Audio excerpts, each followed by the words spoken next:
উত্তর ২৪ পরগনার পানিহাটিতে এক দুর্গোৎসব কমিটির খুঁটি পুজোর অনুষ্ঠানে যোগ দিয়ে সিপিএমকে কড়া হুঁশিয়ারি দিলেন রাজ্যের শ্রম ও পরিবহন দপ্তরের মন্ত্রী অর্জুন সিং। তিনি অভিযোগ করেন, সিপিএম ভাবছে যে আমরা ওদের অত্যাচারটাকে ভুলে গেছি, ওটা ভাবার কোনো ভাবনা নেই।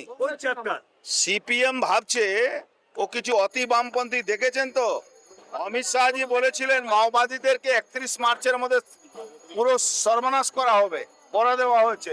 সিপিএম দেশ বিরোধী কাজের আগুন ধরাচ্ছে তো, ওর সঠিক জবাব আমরা সামনে দেখবেন।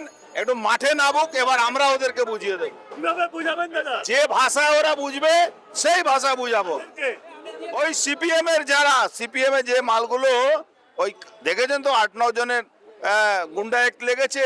এবার যারা আরো উস্কানি দিচ্ছে তাদেরকে কি অ্যাক্ট লাগাবো আমরা সেটা সামনে। আন্দোলনে নাচ হচ্ছে, গান হচ্ছে। আরে আন্দোলন করছে কারা? গুন্ডারা। আন্দোলন করছে কারা? রাজাবাজারের সব থেকে বড় তোলাবাজ সেই আন্দোলন করছে, সে সিপিএম এর বড় নেতা। তবে অর্জুন সিংহের এই অভিযোগের বিষয়ে সিপিএমের কোনো প্রতিক্রিয়া এই খবর সম্প্রচার হওয়া পর্যন্ত পাওয়া যায়নি। অনিন্দম রায়চৌধুরীর রিপোর্ট, নিউজ বেঙ্গল টুডে।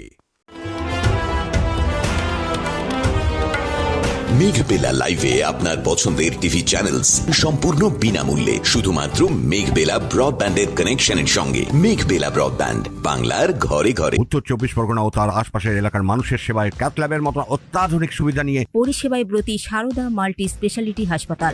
একই ছাদের তলায় মানুষ সাধারণ চিকিৎসা থেকে শুরু করে 24 ঘন্টা ক্যাথল্যাব, এমআরআই, সিটি স্ক্যান, এনআইসিউর মতো সুবিধা এবার থেকে পেয়ে যাবেন সারদা মাল্টি স্পেশালিটি হাসপাতালে। প্রয়োজনে যোগাযোগ করুন 033-2592-0730, 2593-0730, 2593-3562 ও 9331275635 নম্বরে। আমাদের ঠিকানা royal park, Kalyani expressway, Barrackpore, Kolkata ৭,১২১। সারদা মাল্টি স্পেশালিটি হাসপাতাল, পরিষেবাই হোক আমাদের মূল লক্ষ্য।